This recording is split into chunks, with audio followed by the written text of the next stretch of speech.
Toteaki au courant de la semaine. Yo oyakanayo. Sokoye mardi, jeudi oyate. Sokoye jeudi, dimanche oyate. Ok, au courant de la semaine. Toteaki sur la parole, la prière exaucée. Amen, l'église.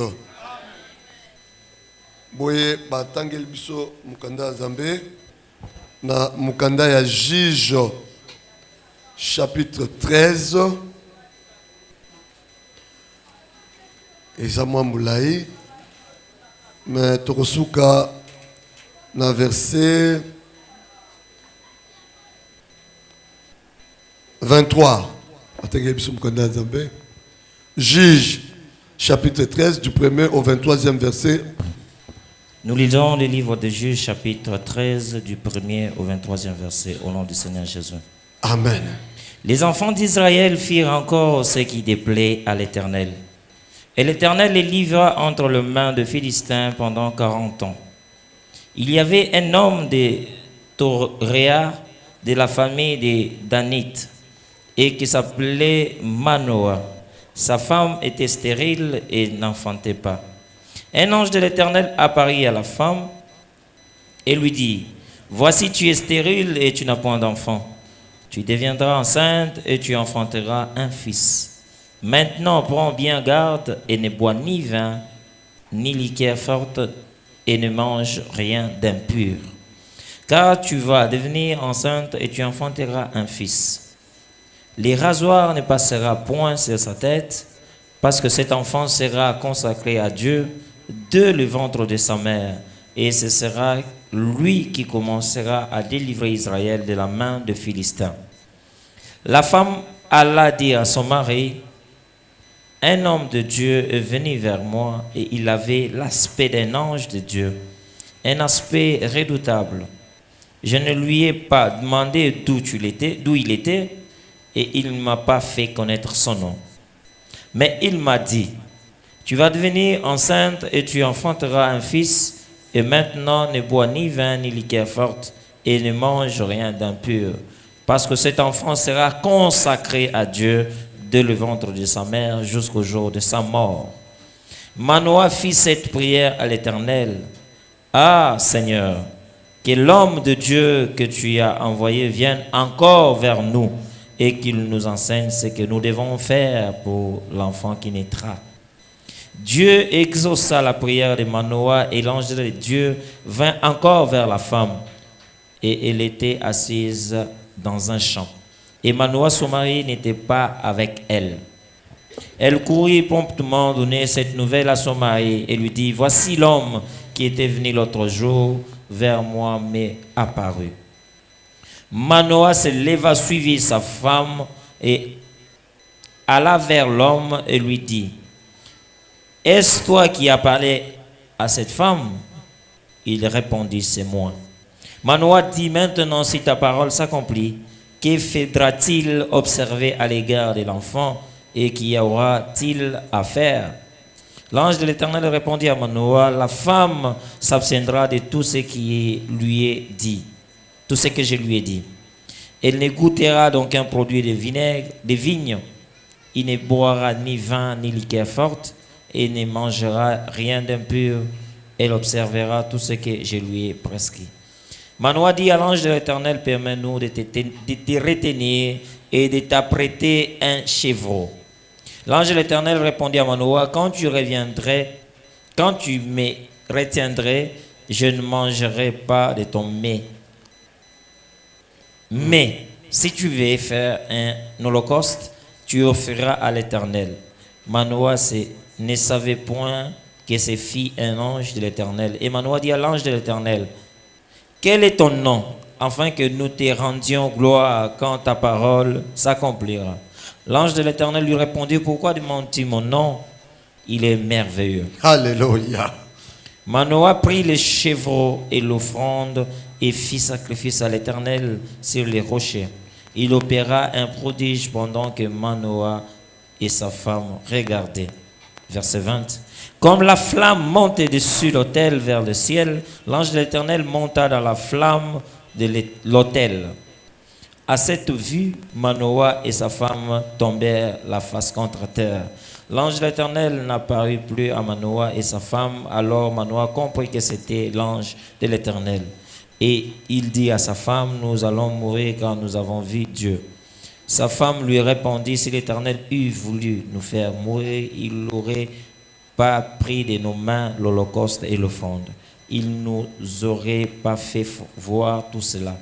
Et il ne nous aurait pas maintenant fait entendre pareille chose. Verset. Amen. Togo Vanda. La prière exaucée. Na tongo lelo, na ozala mulaite, na ozala vraiment mukuse. Prière exaucée na yo, prière na yo oyo bondela ki na bisika oyo, esengeli malamu. Ange abimela yo pe ayoka yo pe ayanola yo correctement. Lelo na koyebisa yo assurance de la prière exaucée. Nzambe aza ko assurer biso ete tangu nyonso tozalaka liboso na ye o nyonso tosengaka apesaka biso. Yango tobandaki na mukanda partie à premier jour na mukanda ya Esaïe na chapitre 38 na verset 1 tina 6 oyo azalaki jour wana ayokaki lolenge nini Nzambe aexaucaki losambo ya ndeko pe apesaki bango bana. Na mokola mardi totangaki sous mukanda Luka na chapitre 1 du premier verset au 13e verset lolenge nini Nzambe aexaucaki prière ya Zacharie pe apesaki bango mwana. Amen, peuple de Dieu. Lelo tomoni ndenge Nzambe aza ko exaucer prière ya Manoah. Manoah azali papa ya Samson. Donc baza ko expliquer biso le lenge nini Samson abotama. Papa na ye na maman na ye bazalaki ba stérile, babandai ko botama te, babandai ko botate. Alors, il a fallu bazala liboso la Nzambe. Vraiment ba umela liboso la Nzambe pote Nzambe a exaucer prière na bango. Yango pe babandai ko tambola toujours na kobanga Nzambe, babandai toujours ko zala liboso la Nzambe, bakanga maki vraiment la Nzambe. Bazalaki batu oyo likolo moko libanda te, mususu na kati te. Bazalaki batu oyo bazo sala vraiment différence. Yango Nzambe abimela ki mwasi. Ataliye aebisi eboye. Ndenge ozawana okobota mwana mais apesi ba condition razoal morote ekoleka na mutu na ye akomela masanga makasi te akozala mwana oyo akosaela Nzambe. Amen, peuple de Dieu. Amen, peuple de Dieu. Condition wana il fallait maman wana a respecter ngo pote ekokisama na bomoi na ye. C'est vrai, maman peut atali habiter ngai na kokufanga moko te.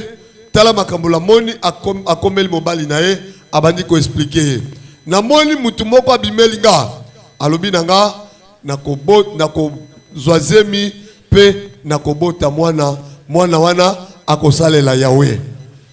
Oh mobali na tuni abi est-ce que oretena ikombo la ye habité na yebi kombo na ete na moni ka serviteur de Dieu moko abimi ay koloba ete ngai nakobota mwana pe mwana wana akosalela Nzambe.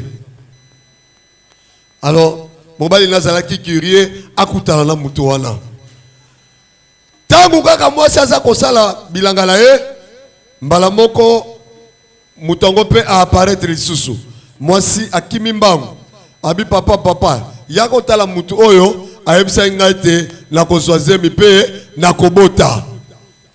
Mobali ne pe apusamaki amoni ye abi yo muto yebisa mwasi nanga boyeke akozwazemi pe akobota.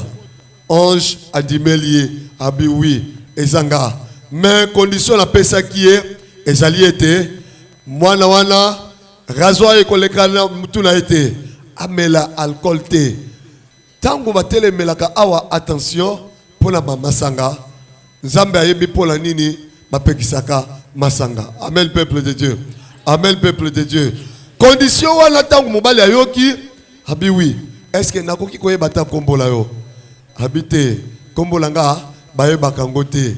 Soki olingi oyeba kombo langa okokufa te, okokufa alobaki kutu te ke okokufa. Soki olingi oyeba kombo langa okomona gloire na Nzambe ekokita mpo na yo. Amen peuple de Dieu. Amen peuple de Dieu. Oui. Atali abi gloire na Nzambe ekokita pa langa. Mais c'est qui au juste? C'est qui au juste? Ami tuni ma question, ami tuni ma question. Nasuka suka ayaki kososolete. Effectivement, ezali ange na Nzambe nde akitaki pe apesi bango asosoli si bango ete bakobota mwana. C'est vrai. Yo pe obondelaki na kati etonga omikabaki peza na kati etonga nakanisi ange na Nzambe pe asa alobelaki yo ange na Nzambe alobelaki yo makambo oyo yo moko oyebi yango. Ange na Nzambe wana akosaka te.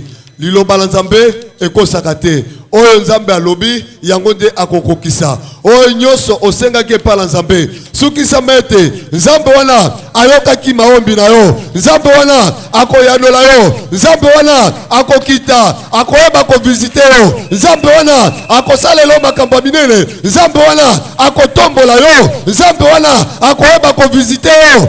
Ezala na musala na yo, ezala na ndaku na yo, ezala na bana na yo. Nzambe wana akokita. Amen peuple de Dieu. Tala Nzambe a permetaki d'abord soni ezala liboso na yo. Ezala okola enlever des rideaux. Yo bisande ko aza pembe na yo. Wana ezala ki ngaite, ezala ki enlever des rideaux. Ye bisande ko aza pembe na yo. Oyebi enlever des rideaux ezali. Ezali juste eloko oyo ebandaka. Yango nde Nzambe atiaki na lusoni batu batonga yo, batu bachola yo, batu batuka yo, batu bakitisa yo. Tala basi o babotaka te bayebi ko subir eloko babengi humiliation. Ba humiliaka bango na niveau moko oyo okondima te. Oui, okoki ko humilie nga lelo. Lobi po humilie nga. Lobi okula po humilie nga. Nga na yebete nazala Nzambe. Nga na yebete Nzambe langa kosala. Nga na yebete Nzambe langa akorepondre nga. Na yebete Nzambe langa akosalela nga makambo minene. Enlever des rideaux wana eza kolongwa na bombo ina yo. Eza kolongwa wala sa sepi ozomwela mapamboli eza koya. Mapamboli eza koya. Mafuta eza kokita likolo na yo. Mafuta eza kokita likolo na yo. Pe eza kotanga. Tala gloire na Nzambe ekokita la bombo ina yo. Gloire na Nzambe ekokita la ndaku na yo. Gloire na Nzambe ekosala ete.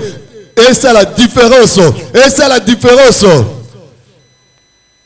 Nalandi témoignage à moi Jésus. Alobi vraiment na umela kitangu mulai. Na vanda dans l'église na yaka koto 3 mois. Na ndaku 1 mois. Mais finalement bana nanga bakosambela te. Elle était toujours devant Dieu. Amen peuple de Dieu. Elle était toujours devant Dieu. Oyebi tangu tozo bondela. Mutu na mutu azalaka na problème na ye. Oyo eswaka ye na motema. Mutu na mutu asengaka Nzambe asalela ye eloko moko oyo ekosepesa motema na ye. Amen peuple de Dieu. Amen peuple de Dieu. Nzambe wala ayokaki maombi ya mama Zizi. Nzambe wala ayokaki kolela mama Zizi. Nzambe wala ayokaki kolela na ye. Lolenga lelaka ndenge asepara na bana. Mais tala azalaki kutu na eliga lisusu te. Azalaki mutu oyo ayobi kutu te mukoloni bakobenga ye. Tala ndenge babengi ye bapesi pe misolo. Nzambe wana a visité, Nzambe wana asalele makambo minene. Oui ndeko langa. Mama Zizi aza lokola yo nanga. D'ailleurs mona ke mikolo yoso osolola kanaye. Nzambe pe ako visiter yo. Nzambe pe ako salela yo lokola salela ki ye. Bona ezali témoignage oyo ezali vivant na kati etonga. Ezali vraiment vivant na kati etonga na biso. Amen peuple de Dieu. Amen peuple de Dieu. Est-ce que ndeko akotangela biso mukanda 1 Jean? Moi noki 1 Jean chapitre 5 verset 14 à 15. 1 Jean chapitre 15 verset 14 à 15. Yohani. 1 Jean chapitre 1 Jean chapitre 5. Nous lisons 1 Jean chapitre 5, le verset 14 à 15. 1. Nous avons auprès de lui cette assurance Voilà. que si nous demandons quelque chose selon sa volonté, il nous écoute. Alléluia. Et si nous savons qu'il nous écoute, quelque chose que nous demandions, nous savons que nous possédons la chose que nous lui avons demandé. Alléluia. Amen, peuple de Dieu. Yoka assurance onzambaza ko pesa biso de kolanga. Assurance wala eza muta mukila ko pesa yote. Moi je ne parle pas ya assurance o batu mukili. Ba pesa ka batu la babituka na bamboto na banini. Mais assurance wala ezalaka pesa na fondement nangote. Mais assurance onzamba pesa ka batu eza assurance ya libela. Assurance oyo ekopesa yo kimia la motema. Assurance oyo okozala mutu oyo osali différence na mokili. Assurance yango babengi okozwango wapi epa la Yahweh Nzambe na biso. Okozwango wapi epa Jésus Christ. Yoka lolenga za koyebisa biso. Yoka lolenga za koyebisa biso la mukanda Jean wana. Alobi na biso ete soki penza tozana assurance epa na ye. Oyo nyonso tokosenga. Nzambe na biso akopesa biso. Amen peuple de Dieu. Amen peuple de Dieu. Nayebe eloko nini yo senga kite. Il arrive des moments au senga kabiloko moko oyo ezanga tina. Nzambe soki o pambolinga na kosomba vélo. Au moment baninga lo bazo tonga ba immeuble yozo lukana lo eloko lokola vélo. Tende kolanga.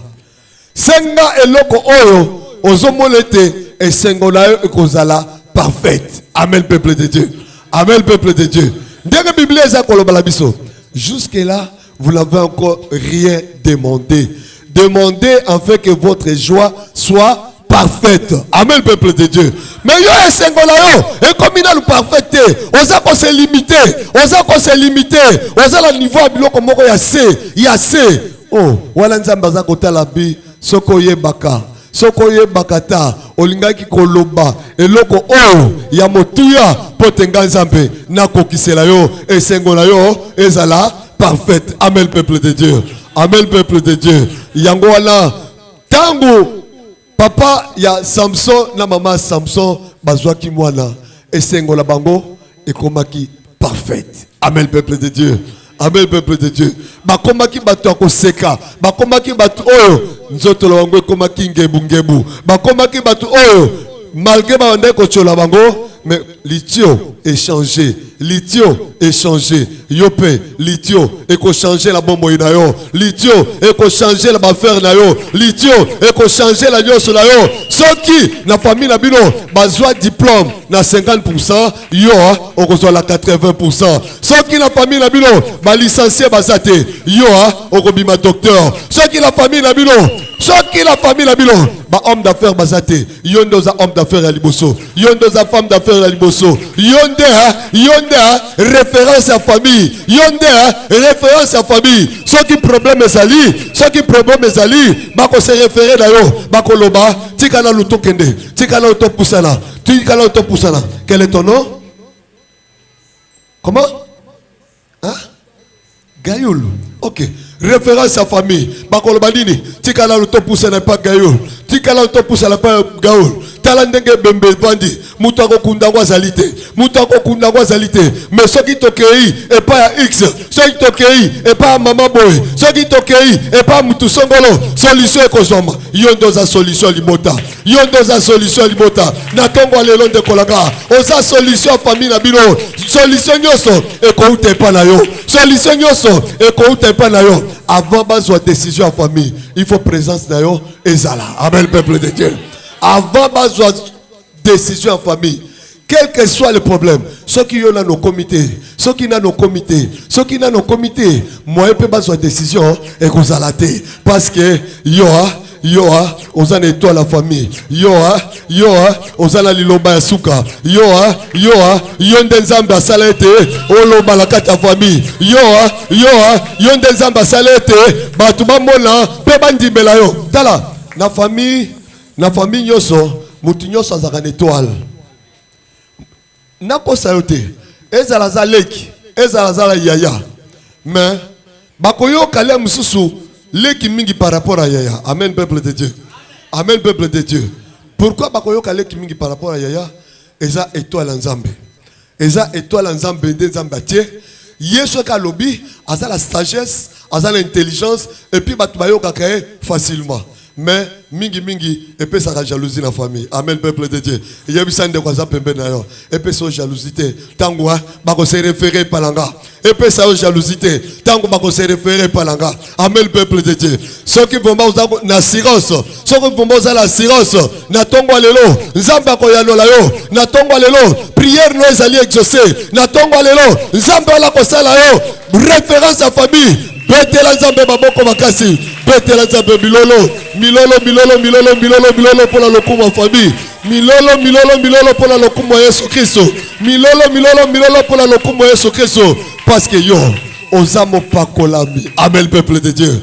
Ozamo pakolami. Ndengo oza wana. Ozamo pakolami. Ozan étoile nzambe. Ozan étoile nzambe. O eza ko prier. O ezwa ka ba décision. O epesa ka solution. O esala ka miracle. O ezoke au lobby. Esala mepe. Étoile wana. Ezala maboko na yo. Parce que yo a oza liboso la nzambe mikolo yoso. Yo a oiki mpiko liboso la nzambe mikolo yoso. Amen peuple de Dieu. Amen peuple de Dieu. J'ai toujours dit ça. J'ai toujours dit ça. Nayebi ekopesa pasi nakata wa famille mususu ekopesa le mususu motema mabe nakata wa famille mususu bomoni ser oy c'est l'étoile de la famille. Attendez bien melité nzambe déjà ayoki makambu na lobaka na ye, c'est comme si la solo na pasteur wana. Or rien, je n'ai jamais parlé avec elle. Nayebi sa famille na bango, nayebi sa pe bayaya na bango. Mais la monineti, ça fait un peu très mal parce que Azaleki par rapport à Batunyoso. Mais Leki, Atazaleki, ceux qui nous ont balobi à tombolae, à kotombolae. Ceux qui nous ont balinga salele makambamine, à kosalelae. Ceux qui nous ont balobi yende abada kosa décision de la famille, yeka kande, moyen au sala autrement ezalité. Tala. Bato mokili ba votaka la bango. Au voter pe. Les mususu pe voilà yo et ça les loko mokote. Mais ceux qui nzamba voté yo eza kotika la libela ceux qui nzamba koti na kati ya ndako la bino ete appointé yonde eza kotika la libela na libela. Amen peuple de Dieu. Amen peuple de Dieu. Na epité okomona la kati ya famille mususu balingaka mwana moko boye makasi. Oh, bino bato mokili bozo mona. Eza yango tende nzambe azomona. Amen le peuple de Dieu. Oh, bino bato mokili bozo kanisa. Eza yango tende nzambe azo kanisa. Parce que les mususu, oh bozo tele motema wana. Oh bozo tele motema wana. Eza lango yete. Eza lango yete. Nzambe ayebi nani apona na kati ya famille. Nzambe ayebi nani oyo akosalela. Amen le peuple de Dieu. Amen le peuple de Dieu. C'est vrai. Natongo lelo suki sama ete assurance oyo ya mabonde linyo osala ki na kati tonga nzambe wana akoyanola yo ata emonisa nina mte nzambe wana azali déjà na point ya koyanola yo. Amen peuple de Dieu. ata ezokokisama nanu te mais nzambe wana akokokisango pe okotatola nzambe. Ser tika koloka biso ser oyaki kobondela to ozakola la pongi. Amen peuple de Dieu. Amen peuple de Dieu. Betela nzambe maboko makasi na tongo lelo. Betela nzambe maboko makasi na tongo lelo. Gloire au Seigneur, gloire au Seigneur, gloire au Seigneur. Toyebi, tous les petits sorciers au Batikali, on connaît. Il n'y a rien qui nous échappe. On connaît. On vous laisse des temps. Bongwama. Batangel biso mukanda nzambe. Batangel biso mukanda nzambe. Na mukanda ya Marc chapitre 11. Marc chapitre 11 de verset 24. Disons au nom du Seigneur Jésus. C'est pourquoi je vous dis, tout ce que vous demanderez en priant, croyez que vous l'avez reçu et que vous le verrez s'accomplir. Yoka assurance ndenge nzambe aza koloba. C'est pourquoi je vous dis, tout ce que vous demanderez en priant. Oh. Yo osengaka olinga nokaka ozala mutu oyo. OK, lokola ba député basalaki basali défilé et pas mboso. Bazotuna bango olinga ozwa billet nini. Parce que batie billet à 100, billet à 50, billet à 20, là billet à 10. Ce que je vous dis est vrai. Et on n'invente pas les histoires. Ce que je vous dis est vrai. Basali billet, il y a 100, 50, 20, na 10. Ce qu'on côté, azotuna yo olingi billet, bape sa yo coupure nini. So batuni yo bongo, bape so coupure nini. Yo koloba nini. Hein? Il y a 100, hein? Il y a 100. Ok. Si on a coupé à 100, à côté de tout à Tchekabou, à Pessio. Pour la nini, va voter à l'écart. Au lieu à Kenya Mabondeli, au lieu à Kenya Mabondeli, pour Tenzamba Salelae, il a préféré à corrompre le bateau pour à l'écart. Ce qui pour Balouki, ok, pas ya président actuel, il y a parlement. Okokuta basaki ya mbongo ezali. Yo moko pona olingi coupure nini. Oh, tango na yoki na koti tokoti la palais du peuple babibuta la makambo ba député la bino basalaka. Ça nous a fait très mal. Ça nous a fait très mal. On achète les consciences des gens pour que à ce que mutu aleka. Oh, ce qui te ébissé, yaka la mbongo la kati église pote église nzambe et kendeli boso église nzambe et sala musala akolinga kutute akomona ngo eza gaspillage inutile a préféré à corrompre bateau pote aleka tala nzambe nde mutu oyo tokoki okende ye ba corrompaka ete yeso ka lobby yonde okoleka ata bo corrompre batu ndenge nini ata bo pesi batu mbongo ndenge nini nzambe akotala wana te nzambe akolekisa mutu oyo alingaki akoleka. Amen peuple de Dieu. Amen peuple de Dieu. Totika makambo ya corruption makambo oyo ndende kolanga makambo nde oyo te biso nyonso toza bandeko la kata Jésus Christ biso nyonso toza bandeko la kata Yesu Christ soki na moni mama X soki na moni papa X soki na moni ndeko X bango nyonso baza ba frère nanga bango nyonso baza ba mama nanga bango nyonso baza ba papa nanga bango nyonso baza ba ndeko nanga mais pas Yesu Christ et pas Yesu Christ. Mukongo azate, Muluba azate, Mungala azate, Muswahili azate, Ngwakashi azate, et pas Nzambe, Bisonyoso, Toza, ba Yesu. Amen peuple de Dieu. Amen peuple de Dieu. Quand même ma différence était parce que ngaïde parce que ngaïde nazalaka ndeko Costa il faut to sola muloko moko il faut to sola muloko moko pote ngade nazande kolae tende kolanga et pas Yesu Christo biso yoso to fuka maka et pas Yesu Christo tout genou fléchi et pas Yesu Christo to zali bosona ye et pas Yesu Christo différence ezalakate et pas Yesu Christo école ezalakate et pas Yesu Christo langue ezalakate biso yoso toza ba Yesu yango nzamba za koloba biso avec excellence. C'est pourquoi je vous dis tout s'il te plaît tout ce que vous demandez en priant, croyez que vous l'avez reçu et vous le verrez s'accomplir. Amen, peuple de Dieu. Amen, peuple de Dieu. Amen, peuple de Dieu. Oyebi, à une église, des fois, quand les gens font un petit groupe là, pour Baloba, ces gens-ci n'ont pas encore compris Jésus. Ces gens-ci n'ont pas encore compris Jésus-Christ. Amen, peuple de Dieu. Amen, peuple de Dieu. Ces gens-ci n'ont pas encore compris Jésus-Christ. Mais Mukoloyo Kososola Jésus-Christ was anani. Nakalisi okotala ndeko za pembeni nayo, yende ndeko nayo. Amen, peuple de Dieu. Amen, peuple de Dieu. Il y a des fois à la maison, par exemple, oh, Togito qui n'est pas Papa Jeff. Mais où est le problème? Allez-y. Vous avez des soeurs, vous avez des frères là-bas. Allez-y. Amen, peuple de Dieu. Amen, peuple de Dieu. Est-ce que ma poni que frère Aza, Jeff Aza Moutaboye, Biso Toza Boye, poto que ne connaît pas été? Non, ce n'est pas ça. Amen, peuple de Dieu. Amen, peuple de Dieu. Même ga awa l'église, na mona ka mutunyoso azande kolanga. Mutumoko te la sala ka différence à la carte église. Dans la carte église. Non. Que Dieu bénisse, que Dieu bénisse cette famille, j'étais le nom. Que Dieu le bénisse. Batangeli biso mukanda nzambe. Na mukanda ya Matthieu chapitre 21 verset 22. Matthieu chapitre 21 de verset 22.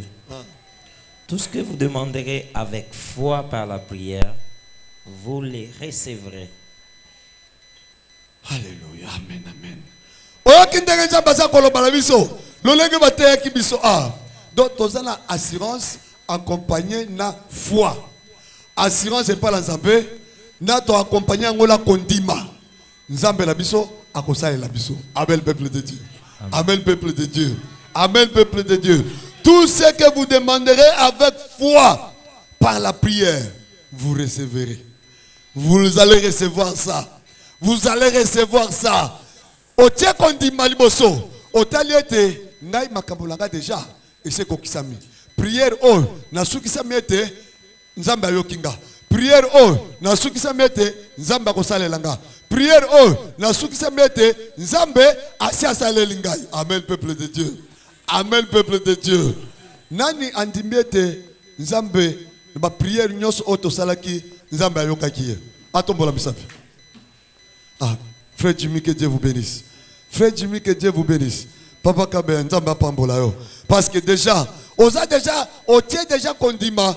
Nzambe suko azako accompagner kondima na yo wana pe akoko kisela ngo la bombo na yo. Amen, peuple de Dieu. Amen, peuple de Dieu.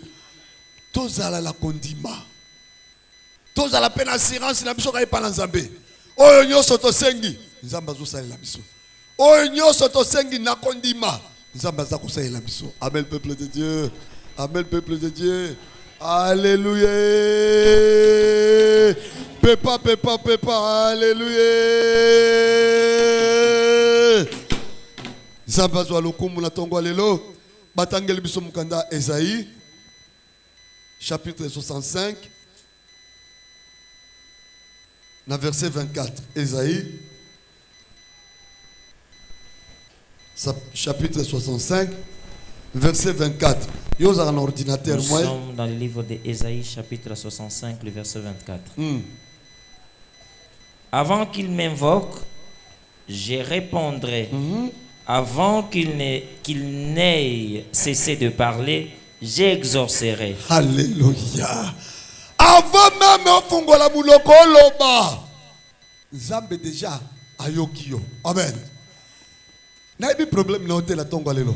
Avant même ofungola mulokolo loba, Nzambe ayoki yo.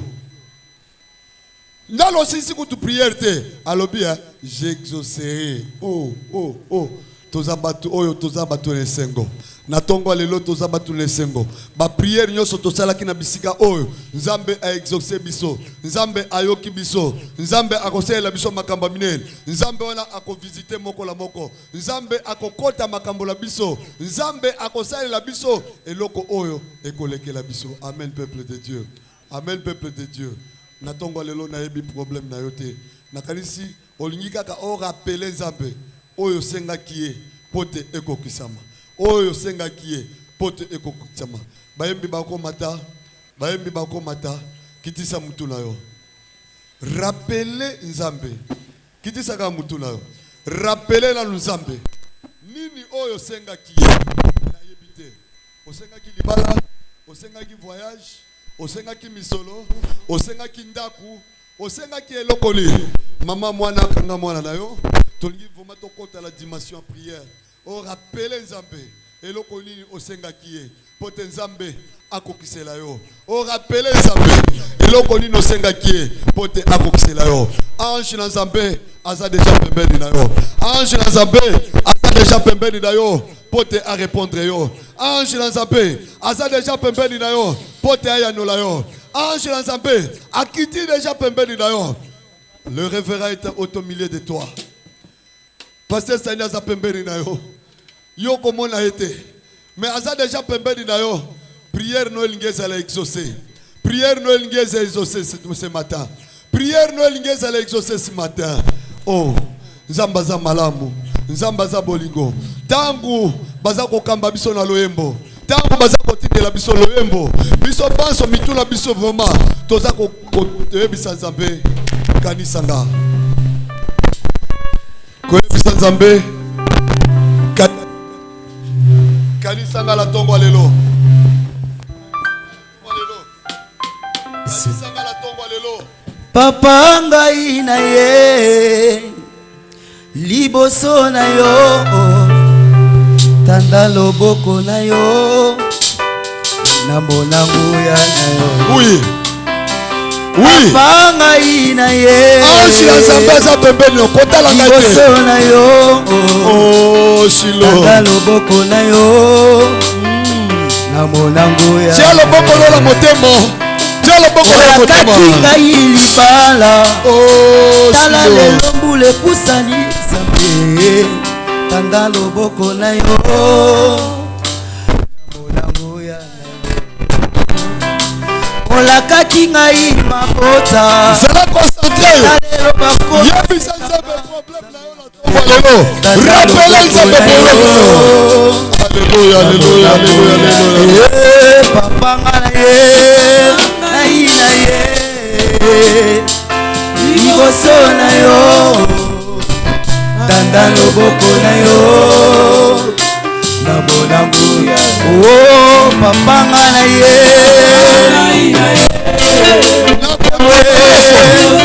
zala assuré que Nzambe aza kokita kosalela yo. L'ange de Dieu est là.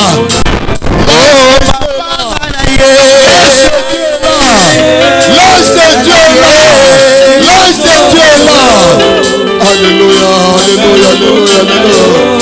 Oui, Nzambe wala zako yoka yo. Nzambe wala kitila tongo lelo. Alléluia, alléluia. Tala lelo mbule pusani Nzambe tanda loboko na yo na monango ya na yo olakaki ngai libala tala lelo bakomi okosekanga Nzambe na loboko na yo Yawe pembeni na yo apanga na ye liboso na yo tanda loboko na yo oh papa nga na ye papa nga na ye liboso na yo tanda loboko na yo na monangu ya na yo posani liboso na yo liboso ya kwende na yo lobala Nzambe rappelez-le Nzambe mela solo alléluia seo napusani liboso na yo liboso ya ngwende na yo Yesu na ngai ekimela solo seo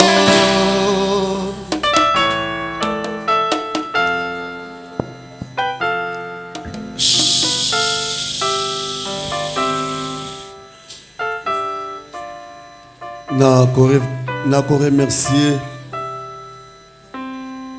le révérend pasteur Stani oyatikela inga cher mukolo semaine mobimba Nzambe amona ye pe abakisele susu mikolo ebele sans oublier tous les serviteurs les combattants ezala butu ezala moi toza toujours bacoup de fil tozali. Que Dieu vous bénisse. Sans oublier bino nyonso lokola bovandi na tongo lelo tokoteya bakiti te mitoteyaka bato tikete Nzambe amona bino Nzambe exaucer prière na bino Nzambe asalela bino makambo minene Nzambe akotala makambo na bino nzambe oyo toza kobondela, nzambe oyo tolalaka libanda, nzambe oyo tozalaka chaque jour akokisa oyo nyonso alakaki yo. Tikete nzambe apambola bino na tombolela.